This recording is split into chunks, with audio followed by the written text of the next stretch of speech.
Atos capítulo 19.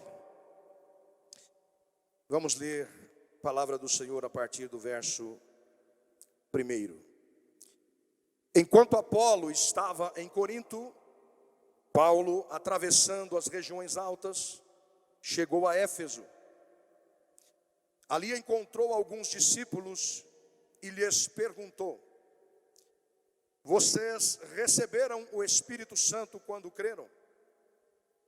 Eles responderam: não, nem sequer ouvimos que existe o Espírito Santo. Então, que batismo vocês receberam? Perguntou Paulo. O batismo de João, responderam eles. Disse Paulo: o batismo de João foi um batismo de arrependimento.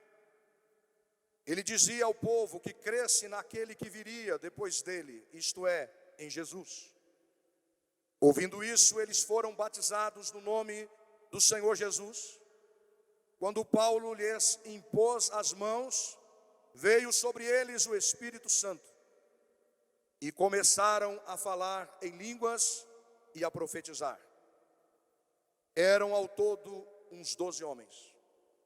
Paulo entrou na sinagoga e ali falou com liberdade durante 3 meses, argumentando convincentemente acerca do reino de Deus. Mas alguns deles se endureceram e se recusaram a crer, e começaram a falar mal do caminho diante da multidão. Paulo então afastou-se deles, tomando consigo os discípulos, passou a ensinar diariamente na escola de Tirano. Isso continuou por 2 anos, de forma que todos os judeus e os gregos que viviam na província da Ásia ouviram a palavra do Senhor. Amém.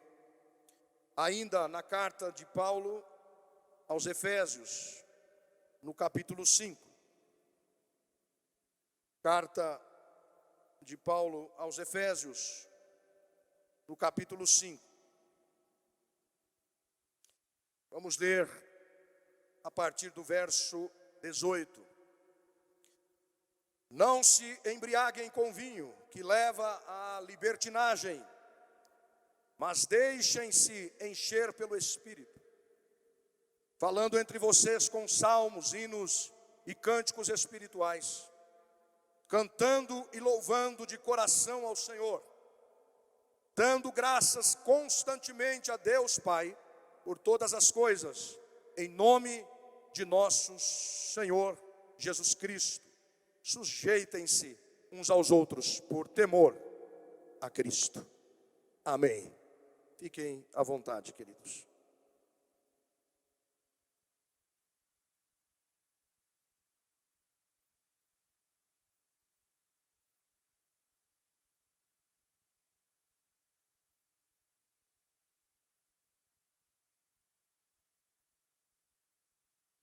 Queridos, nós estamos reunidos para experimentarmos as marcas de um avivamento. E vocês sabem que avivamento tem características distintas em diferentes lugares, em diferentes contextos, em diferentes culturas, e nós precisamos estar atentos a isso. Existem características distintas em avivamentos em diferentes épocas, lugares, contextos. Mas é certo que há algumas marcas que se repetem nos avivamentos na história da igreja, em menor ou maior grau, intensidade.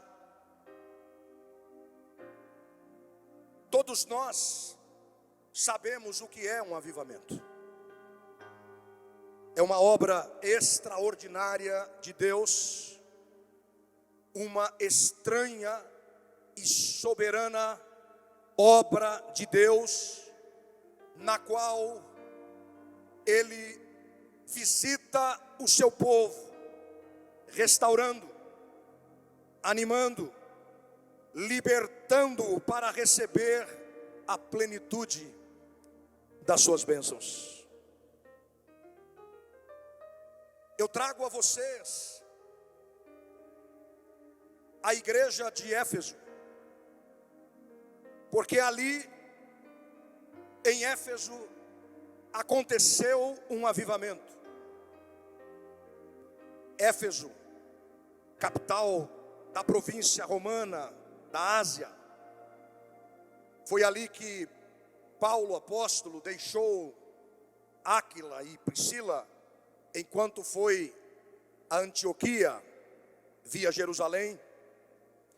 Depois voltou, pregou por 3 meses numa sinagoga. Ali também esteve Apolo. Foi ali também que Paulo encontrou um grupo de irmãos, de 12 irmãos, discípulos de João Batista, e perguntou a eles se eles tinham recebido o Espírito Santo quando creram, e eles responderam que nem sequer sabiam ou tinham ouvido falar que existia Espírito Santo. Depois, então, de receberem o batismo em nome do Senhor Jesus, Paulo impôs-lhes as mãos e começaram a falar em línguas e a profetizar. Vejam, em 2 anos, em apenas 2 anos, toda a província da Ásia, a grande extensão da província da Ásia, ouviram a palavra do Senhor. De norte a sul, judeus e gregos que viviam na província da Ásia ouviram a palavra do Senhor em 2 anos. Sem internet, sem televisão, sem imprensa, sem rádio, sem telefone. O que eles tinham? Um avivamento. O que eles tinham? Que em 2 anos evangelizaram, alcançaram com o poder do evangelho toda a província da Ásia. O poder do Espírito Santo repousava sobre eles. Foi lá em Éfeso, que as pessoas levavam os lenços e aventais de Paulo, apóstolo, aos doentes, aos endemoniados, e eles eram curados e libertos. Foi lá, em Éfeso. Éfeso experimentou um avivamento, mas esse avivamento havia esfriado. Avivamento cumpre um propósito, e por algumas razões este avivamento vai esfriando. Sabemos disso por causa da carta do próprio Jesus dada à igreja de Éfeso, registrada no livro do Apocalipse. Esta igreja é elogiada pela sua perseverança, pela sua doutrina reta, pelo seu discernimento, pelo seu zelo. Mas esta igreja é exortada, porque embora fosse uma igreja com uma doutrina reta, fosse uma igreja perseverante, zelosa, mas lhe faltava o primeiro amor. Esta mesma igreja que recebera o poder do Espírito Santo, esta mesma igreja que experimentara o poder do Espírito Santo, plenitude de Deus, havia se tornado uma igreja sem paixão, uma igreja sem fogo, embora elogiada pela sua pureza doutrinária, pelo seu zelo, mas perdera seu primeiro amor. E aqui eu diria assim, que uma igreja pode não ter heresia nenhuma, pode ser uma igreja absolutamente dogmática, ortodoxa, uma igreja absolutamente correta em suas doutrinas, mas uma igreja sem paixão, uma igreja sem fogo no coração. Ficou apenas a liturgia, ficou apenas a forma, ficou apenas o molde, apenas a história, mas perdeu a vida. E vocês conhecem, Jesus manda que esta igreja se lembre de onde caiu, e ordena que esta igreja pratique de novo as obras que praticava no início. Pastores, pastoras, missionários, missionárias, irmãos e irmãs, preciso lhes fazer essa pergunta: do que estamos precisando hoje? Do que estamos carentes hoje? De onde vamos tirar força? Como vamos transformar sonho em realidade? O profeta Joel profetizou, dizendo que o Espírito Santo seria derramado sobre toda a carne. E isso se cumpriu no dia de Pentecostes. É história, é fato. Este fato, ele não se repete, é história. Mas os elementos que estavam presentes nesse derramamento do Espírito Santo, que de forma definitiva desceu para habitar na igreja de Jesus Cristo e torná-la assim uma igreja viva, poderosa, dinâmica. Estes elementos ali, eles estão presentes nos avivamentos que vão acontecendo na história da igreja. Uma das coisas que o profeta Joel disse foi que os velhos teriam sonhos e os jovens teriam visões. Isso me faz afirmar, queridos, que aquilo que para os nossos pais foi um sonho, para esta geração será uma visão.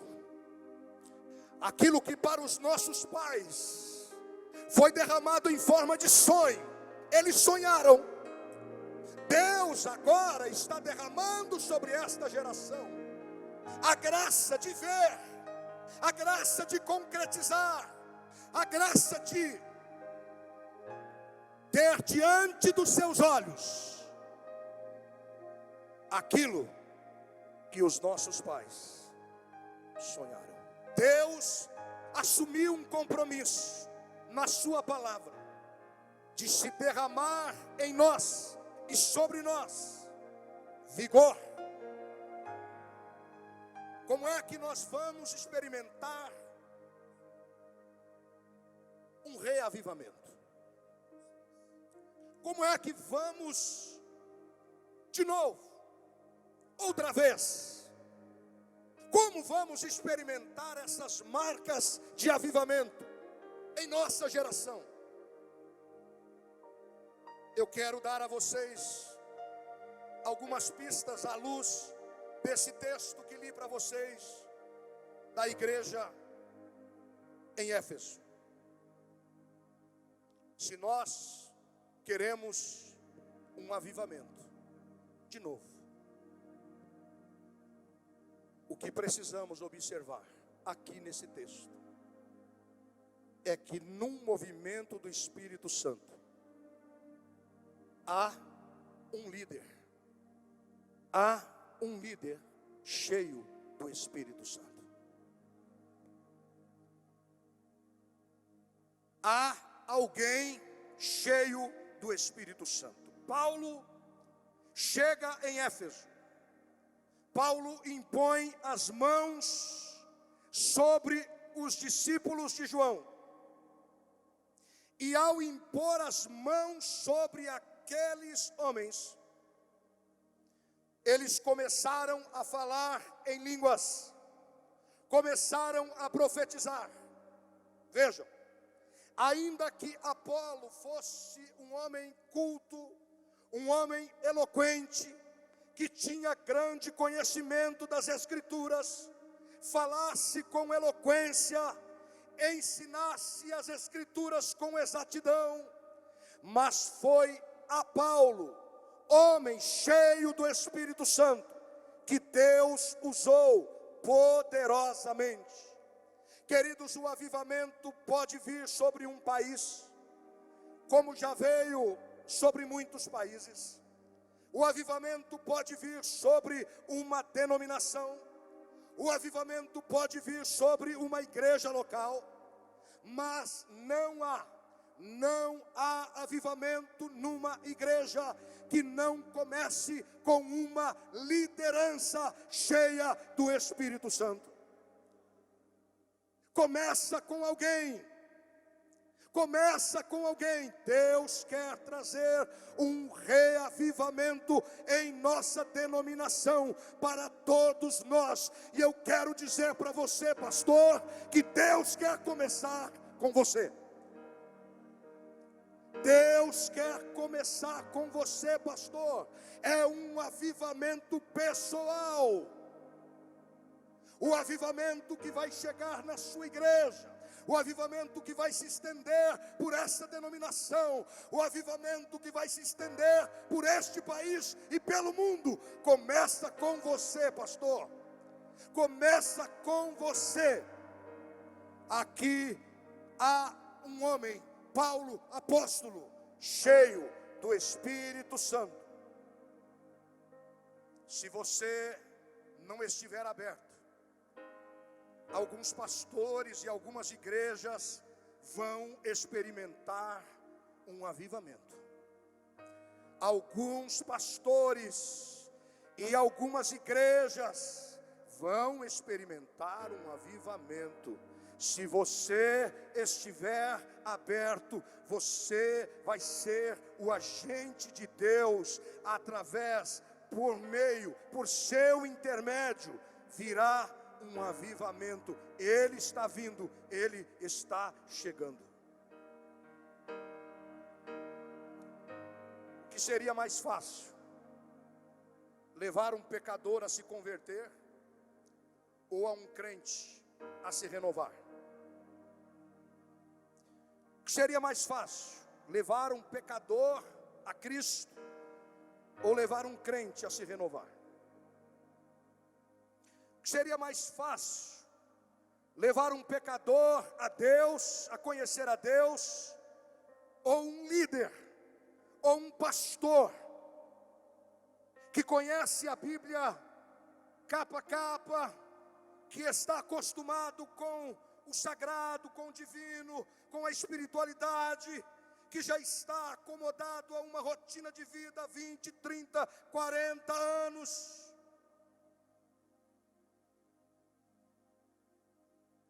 O que será mais fácil?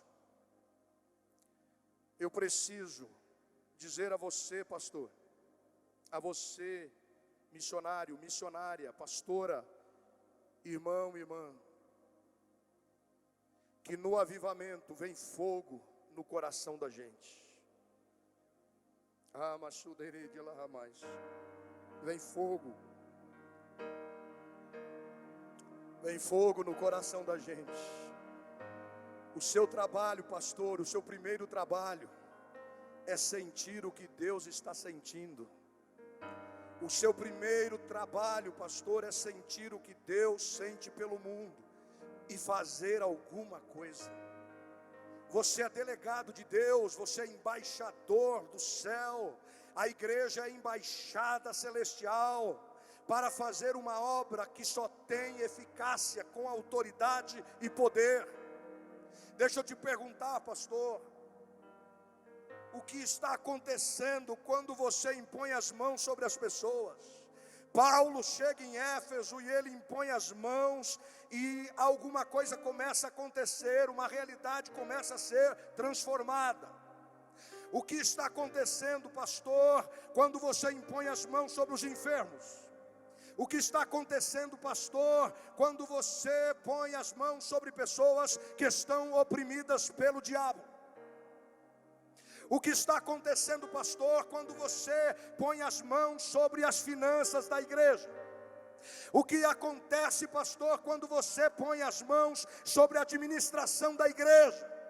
O que acontece, pastor, quando você põe as suas mãos sobre a liderança da igreja? Paulo chega em Éfeso, ele impõe as mãos e pessoas são cheias do Espírito, realidades são transformadas, porque ali tem um homem cheio do Espírito, cheio do Espírito. Só é possível fazer o que temos para fazer, se for na autoridade e no poder do Espírito Santo. O que está acontecendo, pastor, quando você impõe as mãos sobre os ministérios da igreja? O que é que acontece quando você diz assim, mãos à obra? E daí? O que acontece? Que realidade é transformada? Esse pessoal aqui começou a experimentar uma transformação a partir da imposição das mãos de um homem. Alguma coisa diferente começou a acontecer, reações começaram a aparecer. Porque será o que está acontecendo, que você diz, eu não aguento essa igreja, esse povo não muda, eu falo, parece que estou falando para as paredes, esse povo não me ouve, eu ministro, não acontece nada, eu ministro, não há transformação.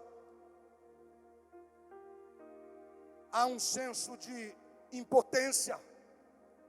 Esta igreja não muda. O que está faltando, pastor? É tão óbvio o que está faltando, porque nós estamos lidando com uma dimensão sobrenatural, nós estamos lidando com coisas que são maiores do que nós mesmos, nós estamos lidando com coisas, com desafios que são maiores do que os nossos próprios recursos. Eu estou dizendo para Deus o tempo todo, Deus, eu tenho em minhas mãos desafios que são maiores do que a minha vida, porque eu posso morrer, mas a obra continua.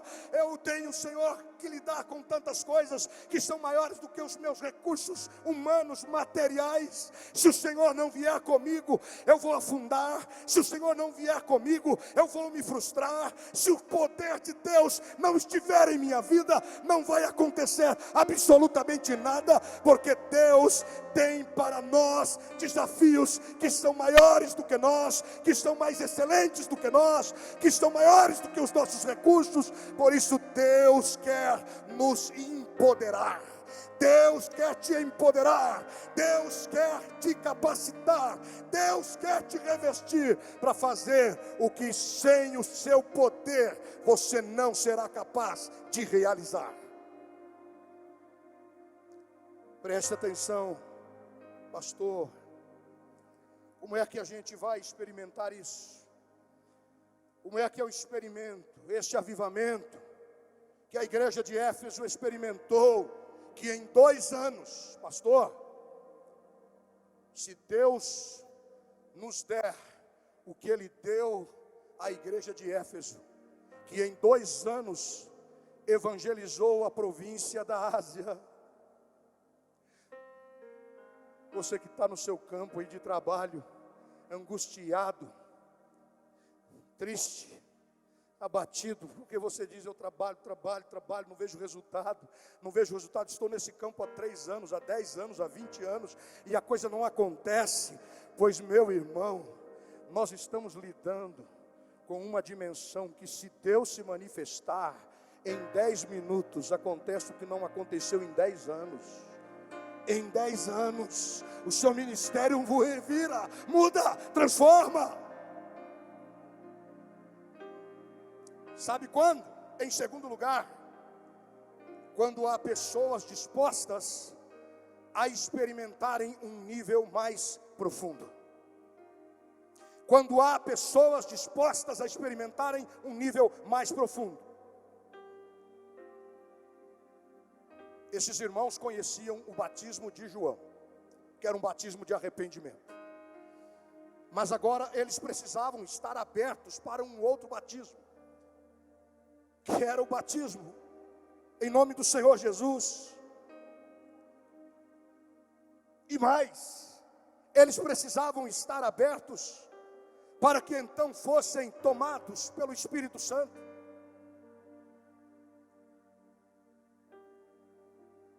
Eles poderiam estar conformados e simplesmente acomodados, afinal, eles já tinham ouvido Apolo, homem eloquente, um homem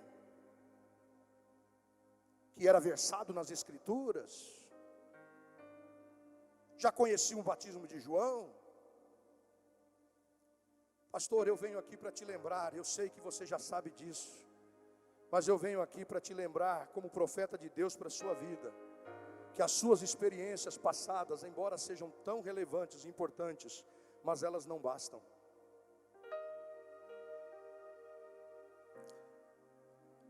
Deve haver algo mais entre você e Deus, pastor. Minha irmã, deve haver algo mais entre você e Deus. Tem algo mais de Deus para você. A pergunta é: o que você está disposto a fazer? Qual é a sua abertura de coração? Qual é a sua disposição de abrir-se para receber algo mais de Deus aqui, hoje, agora, nesses dias? O que você está disposto a fazer para ser um pastor melhor? Para ser um obreiro melhor, para ser um líder melhor? O que você está disposto a fazer para ser um pai melhor, uma mãe melhor, para ser uma esposa melhor, um marido melhor? O que você está disposto a fazer? O que você está disposto a fazer? Deve haver algo mais para você. Deve haver algo mais entre você e Deus. Sabe o que eu ouço aqui o Espírito Santo dizendo? Diga para eles, é tão nítido aqui dentro. Diga para eles que eu estou à disposição. Diga para eles que eu estou à disposição. Qual o problema, filho? Qual o problema? Qual a sua necessidade? Qual a sua fraqueza? Qual a sua dificuldade? O Espírito Santo está à sua disposição. O Paráclito, o advogado, que veio para ficar ao lado dele. Porque o Espírito Santo é isso. É o Paráclito, é o companheiro. É como se eu fosse pegar aqui essa tribuna e eu dissesse: vem alguém aqui para pegar aqui comigo. Pegue de um lado, eu pego do outro. Você está aí com o seu ministério, com desafios enormes. E o Espírito Santo está aqui dizendo: eu pego do outro lado, vamos juntos. Eu te empodero, eu te capacito. Você está disposto a quê? Qual o seu problema, filho? Qual a sua falta, filho? Você precisa de uma experiência, uma nova experiência. As experiências passadas, por mais relevantes que tenham sido, não bastam. Você perdeu a paixão, perdeu o sonho, perdeu o ideal. Tem algo mais de Deus que nós ainda não recebemos, porque o Senhor tem preparado aquilo que ainda não subiu ao coração, os nossos ouvidos não ouviram, os nossos olhos não viram. Deus tem algo mais para esta igreja, Deus tem algo mais para esta denominação, Deus tem algo mais para o seu ministério, pastor. O que você está disposto para ter um ministério ideal? Você precisa experimentar essa manifestação, esta epifania, essa manifestação gloriosa, poderosa de Deus. Aquelas que esses homens que experimentaram eram tocados, transformados, o rosto brilhava. Nós precisamos de novo, porque tem algo mais. Tem algo mais de Deus. Vejam que depois de 3 ou 4 anos, mais ou menos, Paulo escreve a carta aos Efésios. Depois dessa experiência, desse avivamento, agora Paulo escreve uma carta aos irmãos em Éfeso. E ele diz: enchei-vos do Espírito Santo. Segundo os estudiosos, a melhor tradução é essa: deixai-vos encher pelo Espírito, ou sede enchidos pelo Espírito. Sede enchidos pelo Espírito. E aqui é um imperativo, na voz passiva, porque é uma ação do Espírito Santo em nós. Enchei-vos. E enchei-vos repetidamente, sistematicamente, repetidamente, continuamente. Continuem se enchendo. Isso é imperativo, é uma ordem, é uma questão de obediência. Sabe que muitas vezes o nosso foco é no negativo, mandamento negativo. Não faça isso, não faça aquilo, não faça isso, não faça aquilo. E a gente se prende muito aos mandamentos negativos. Aqui você tem um mandamento positivo: faça, encha-se, continue se enchendo. Você precisa viver outra vez, novamente. Continue, encha-se. Não é opcional, é uma questão de obediência. Se não estivermos cheios do Espírito Santo, nós estamos, inclusive em desobediência, nós estamos quebrando um mandamento. Nós estamos impossibilitados para a obra. Isso é sério, isso é gravíssimo. Se não formos cheios do Espírito Santo, estamos impossibilitados para a obra. Você está descontinuado, pastor. O pessoal que tem medo, né? Você descontinuado. Você sabe qual é o maior motivo de descontinuação? É esse aqui. Quando você está vazio do Espírito, você está descontinuado. Você não tem condições de continuar, de fazer, porque você está lidando com o mistério, com o sobrenatural, com o tremendo. Você está lidando com desafios incríveis e sobrenaturais. O que Deus está falando aqui é que Ele espera uma resposta nossa a essa ordem que Ele está dando: enchei-vos, sede enchidos pelo Espírito. Em outras palavras, estejam em condições de receber o enchimento. Estejam em condições de receber o enchimento, de conceder ao Espírito Santo o total controle da sua vida. Sejam enchidos pelo Espírito Santo. Tome quaisquer providências para que nada, absolutamente nada, te impeça de viver a experiência de ser controlado, totalmente controlado pelo Espírito Santo. Note uma coisa. Veja que não pode haver nenhuma barreira para que o Espírito Santo nos tome e controle a nossa vida. Por isso aqui há um terceiro princípio que eu preciso deixar para vocês. Antes de Paulo dizer, enchei-vos do Espírito, primeiro ele diz, não vos embriagueis com vinho. Não vos embriagueis com vinho. Para que a gente viva essa experiência do enchimento renovado do Espírito, é preciso que você esteja disposto a resolver o problema do pecado. Você esteja disposto a resolver o problema do pecado. Ele diz, não vos embriagueis com vinho. Antes de dizer, enchei-vos do Espírito. Não embriaguei-vos com vinho. Depois vocês vão ser cheios. Depois que vocês resolverem os pecados. Porque ninguém pode estar embriagado pelo pecado e ao mesmo tempo estar embriagado pelo Espírito.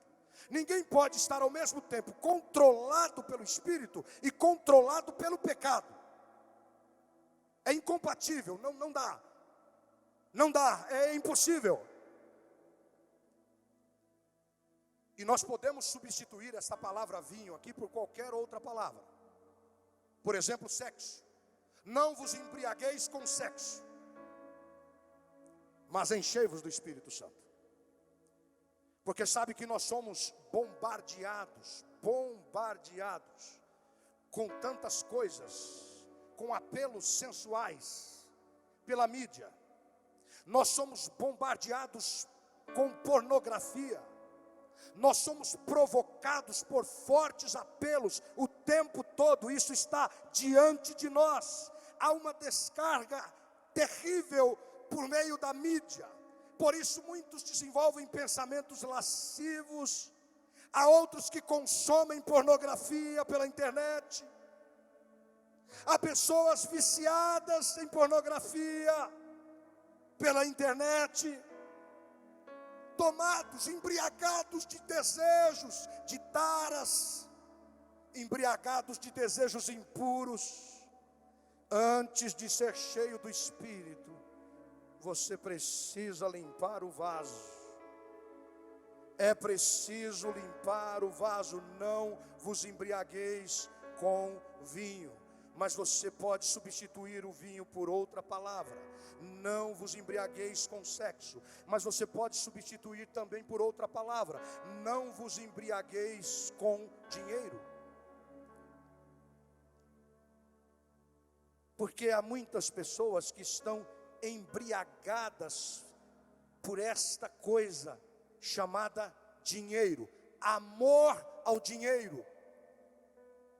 Correndo atrás o tempo todo do dinheiro, preocupados com a estabilidade, preocupados com o futuro, se sentem inseguros e começam a buscar o ministério, inclusive como uma alavanca, como um trampolim, como um instrumento para alcançar essa finalidade.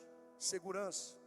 Não estou dizendo que você não deva ter um carro bom, que você não deva ter um bom salário. Não estou dizendo que você não possa se vestir bem, que você não deva ter a sua casa própria, que você deva dormir bem. Não é nada disso.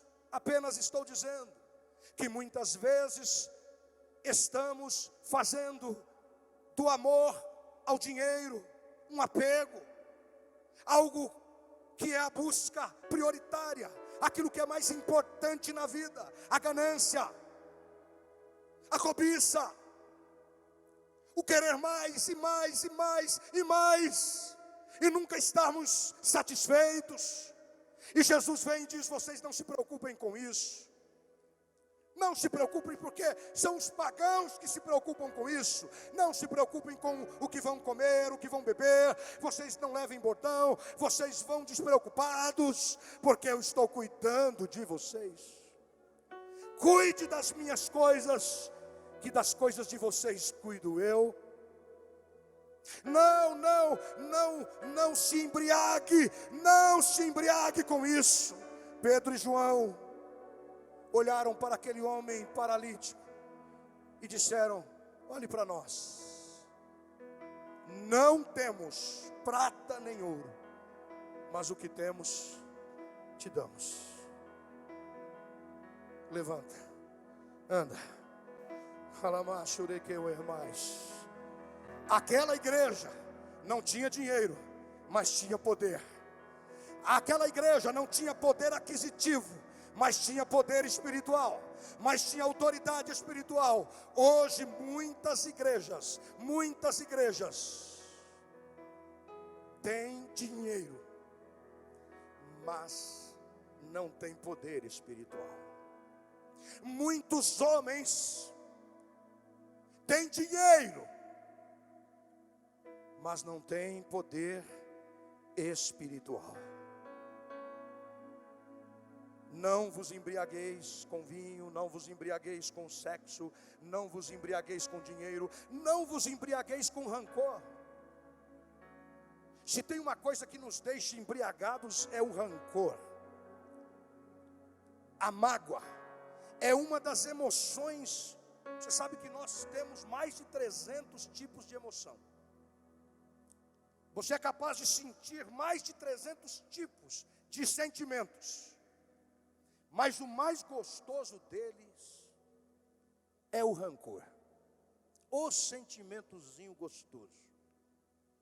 Quando a gente fica vitimizado, se sentindo assim, o injustiçado.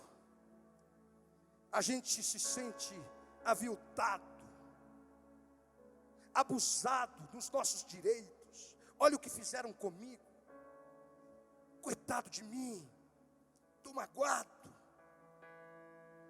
Como é gostoso a gente sentir esse rancor, essa coisa horrorosa, mas que é uma emoção gostosa de sentir, esse senso de indignação, por achar que nós fomos injustiçados, negligenciados, a nossa honra ferida, a nossa reputação jogada na lama, e ficamos assim, bebendo esse veneno.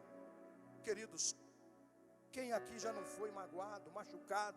Quem aqui já não foi rejeitado, desprezado? Quem aqui já não foi traído por uma liderança? Quem aqui já não levou uma punhalada nas costas de um líder, de alguém? Aí vem o Senhor e diz: filho, não se embriague com esse sentimento.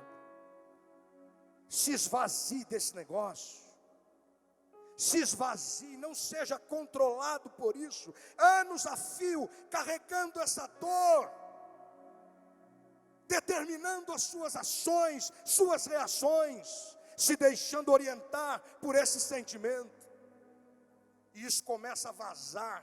Vaza no púlpito, vaza para a igreja. Daqui a pouco a igreja está para baixo, a igreja está deprimida, a igreja está assim, aquele ambiente sombrio, aquele ambiente de morte, porque estão perto de alguém que está magoado, ferido, envenenado, e isso vaza pelos poros, sem que você diga nada, mas isso é comunicado, e a igreja adoece junto. Por isso vem o Senhor e diz: olha, não se embriaguem com estas coisas, mas agora vocês se encham do Espírito Santo. Se vocês permitirem essas coisas aí, vocês vão entristecer o Espírito, vocês vão apagar o Espírito, vocês vão entristecer o Espírito, porque Ele é santo, o Espírito é santo. Ele vai ficar constrangido dentro de você, convivendo com esses sentimentos ruins. Não se embriague com essas coisas, mas se deixem controlar pelo Espírito Santo.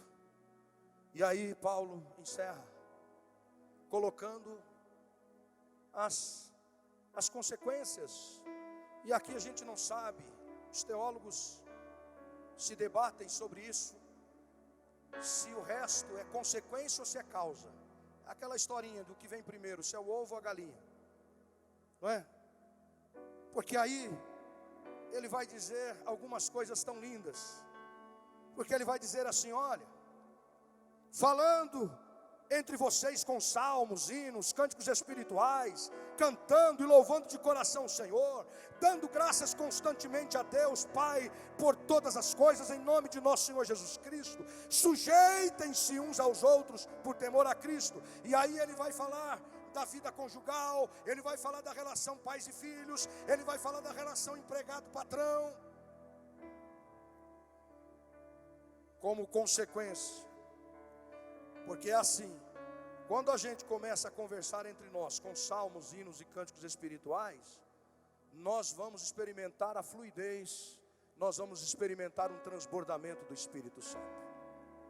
Se a nossa conversa muda, se a gente já não está mais murmurando, se não estamos mais reclamando, se não estamos mais falando mal do pastor A, do pastor B, se eu não estou criticando o outro, se eu não estou amaldiçoando o outro, pois o que Paulo está dizendo é que quando nós estamos adotando essa linguagem de salmos, de hinos, de cânticos espirituais, e quando estamos então nessa dimensão de louvor, de adoração, isto é um ciclo, a coisa não é linear. É assim, porque eu estou falando salmos, hinos e cânticos espirituais com os meus irmãos, então eu fico cheio do Espírito Santo. E porque eu estou cheio do Espírito Santo, então eu falo salmos, hinos e cânticos espirituais. A minha vida, a minha fala, o meu vocabulário está tomado, está carregado, está controlado pelo poder do Espírito Santo.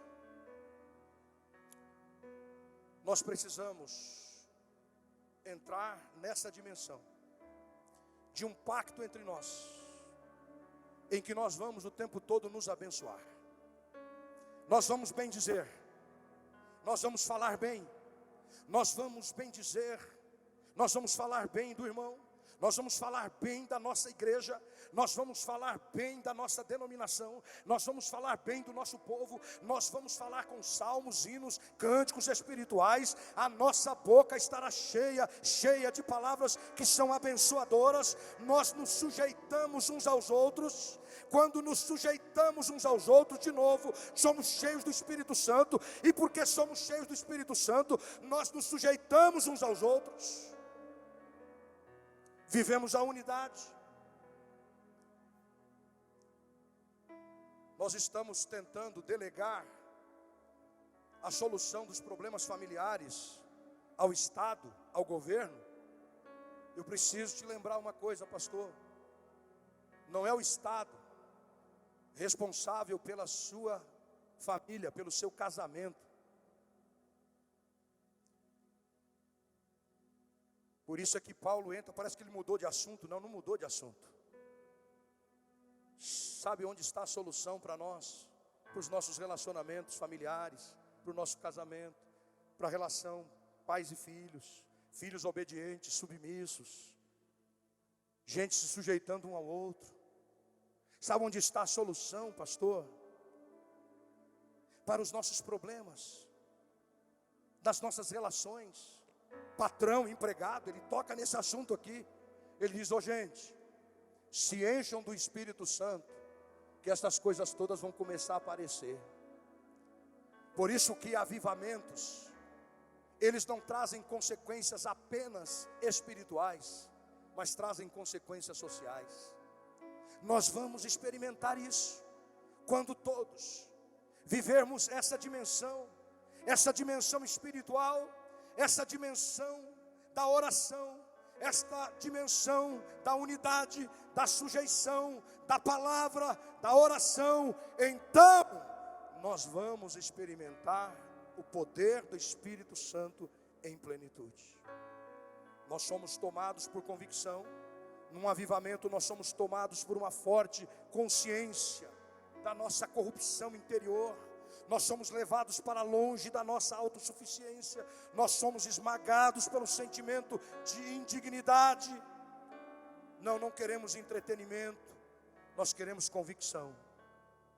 Eu vou encerrar, eu quero dizer uma coisa para vocês. eu tive uma visão. E eu contei essa visão para os membros do Conselho Geral. Na nossa primeira reunião do Conselho Geral,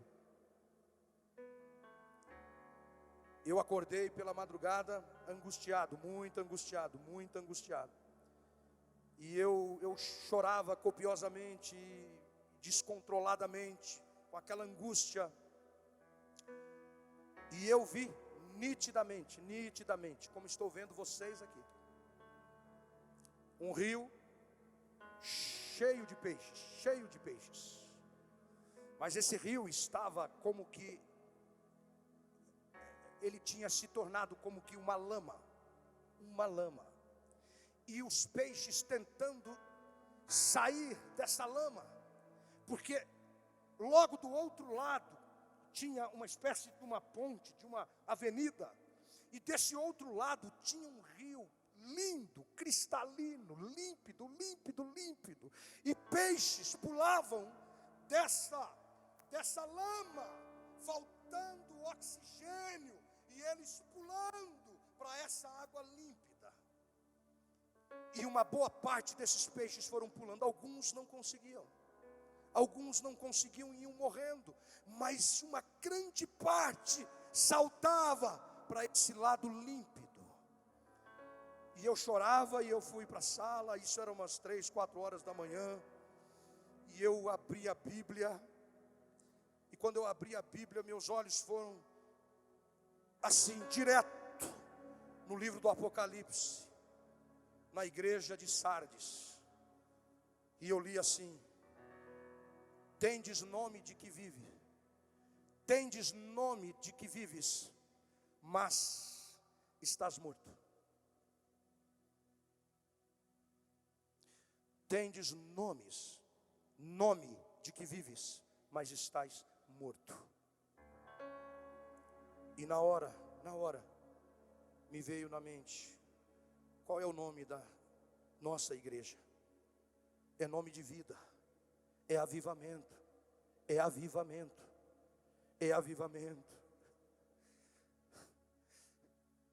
Queridos, se nós entendermos o que Deus está falando a partir desta noite, e vai falar até sexta-feira, Deus está querendo oxigenar a sua igreja.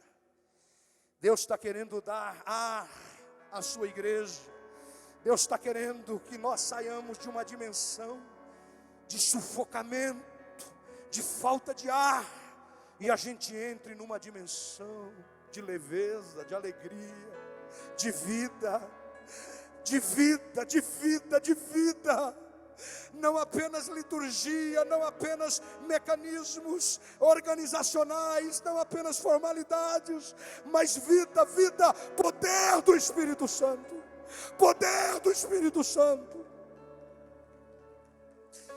Você precisa sair, você precisa se mover, sair dessa dimensão, para entrar na dimensão que Deus quer nos colocar. Quando o profeta Joel falou para o povo, falando do Espírito Santo, que seria derramado sobre toda a carne, ele disse: chame primeiro os sacerdotes. Pode ler lá no capítulo 1. Chame os sacerdotes, os anciãos. Chorem, sacerdotes, chorem. Primeiro são os líderes, chorem no altar, chorem, rasguem as suas vestes, humilhem-se, arrependam-se, porque o Espírito de Deus virá com força sobre toda a carne, virá sobre todos nós, sobre toda a igreja do Senhor. Hoje, Deus está convocando a sua igreja, a mim e a você, para vivermos essa primeira etapa do esvaziamento. Não vos embriagueis com estas coisas todas, para que vocês se encham do Espírito Santo, do Espírito de Deus.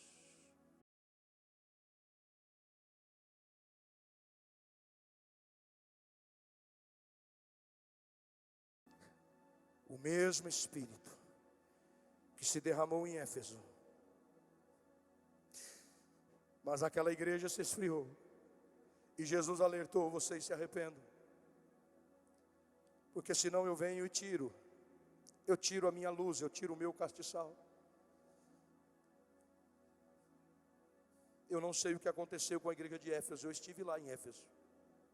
E eu não achei nenhuma igreja cristã ali. Eu vi ruínas e ruínas e ruínas. E eu vi um desafio enorme de novamente um povo a ser alcançado e evangelizado. Deus está dando oportunidade à igreja evangélica Avivamento Bíblico, para que reacenda fortemente essa tocha de avivamento.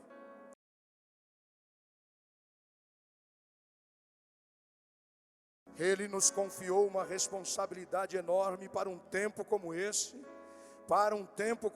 na história desse país e no mundo, a começar de nós sacerdotes. Chore, sacerdote, no altar.